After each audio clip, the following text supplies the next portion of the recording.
A while ago in my practice, people were coming in and complaining of snoring and wanted solutions for that.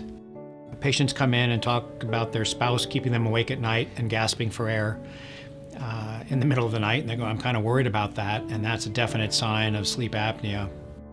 I went out and sought training and found that really snoring is just oftentimes hiding something called sleep apnea. And snoring can be the very first symptom. Everyone that has sleep apnea snores. Not everybody that snores has sleep apnea, but it's a very first telltale sign to dig a little deeper. So after getting additional training, when I screen my initial patients and even my existing patients I always come back to, I start looking, again as a dentist, at the mouth and the airway that I can see and start looking for issues that can affect breathing. Sleep apnea is a very serious disease. It is basically you stop breathing in the middle of the night until your body starts going into spasm and wakes you up to take a deep breath.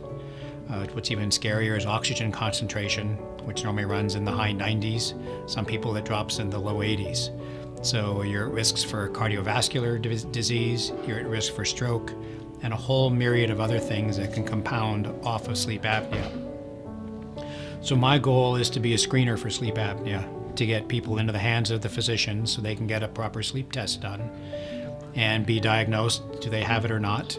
And if so, there are dental treatments that we can help our patients with that oftentimes are far easier to comply with than the traditional CPAP. And it allows you to have an oral device which helps open your airway, and you can travel with it, and it's much, much easier and simple.